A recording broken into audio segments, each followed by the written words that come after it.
Student मेरे YouTube channel Hussain classes में आज हम लोग जा रहे हैं image formation formed by a concave mirror, यानी कि कनकेव मिरर में जो हम लोग इमेज फॉर्मेशन होता है उसकी दूसरी कड़ी यानी सेकंड पार्ट आज जानने की कोशिश करेंगे।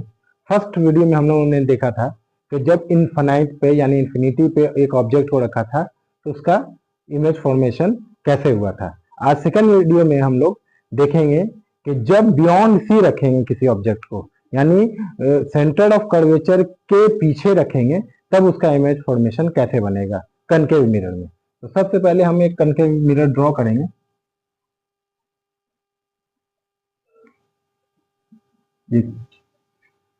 ये कनकेव मिरर हो गया, इसका ये अपर्चर mn हो गया, ये पोल हो गया P फॉर पोल हो, और ये हो गया फोकस, और ये हो गया सेंटर ऑफ कर्वेचर। ठीक है, इसमें अब हम लोग ऑब्जेक्ट को रखा बियॉन्ड सी यानी कि ऑब्जेक्ट को हमने यहां पे रख दिया। ठीक है, ए बी ऑब्जेक्ट, ये कनकेव मिरर है, ये फोकस, ये सेंटर ऑफ कर्वेचर, और सेंटर ऑफ कर्वेचर के ठीक पीछे हमने क्या रख दिया, ऑब्जेक्ट को रख दिया ए बी को। अब यहां से एक रे लेते हैं जो पैरेलली जा रही है, फिर ये मिरर से स्ट्राइक करेगी यानी टकराएगी, और टकराने के बाद से ये फोकस से होके गुजर जाएगी। ठीक है, एक रे सेंटर ऑफ कर्वेचर से लेते हैं। ठीक है, सेंटर ऑफ कर्वेचर से लेते हैं। ठीक है, तो ये फिर वापस सेंटर ऑफ कर्वेचर से जो रे जाती है वो वापस ही लौट जाती है।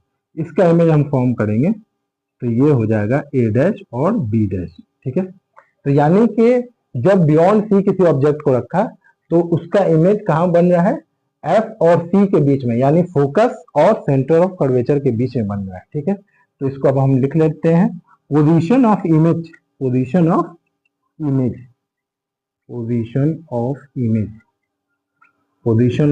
इमेज कहां पे बन रहा है, तो सी और एफ के बीच में बन रहा है।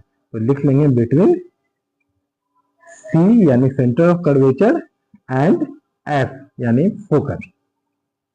साइज ऑफ इमेज,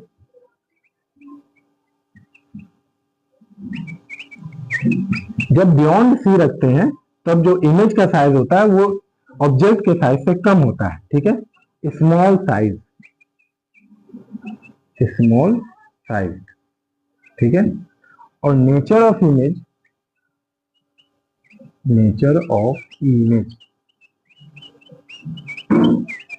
ये कनकेव मिरर है, इसके ठीक सामने ऑब्जेक्ट बन रहा है और मिरर के ठीक सामने ऑब्जेक्ट बनता है तो उसको हम कहते हैं रियल इमेज। तो ये रियल हो गया।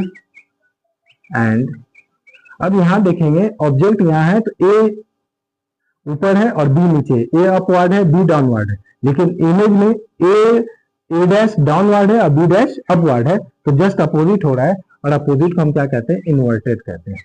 ठीक है, तो हमें समझ में आया कि जब इमेज को यानी कि ऑब्जेक्ट को सेंटर ऑफ कर्वेचर के बियॉन्ड रखेंगे, उसके बाद रखेंगे, तो उसका इमेज जो बनेगा वो सी और एफ के ठीक बीच में बनेगा।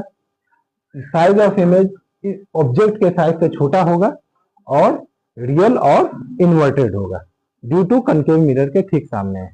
Thank you.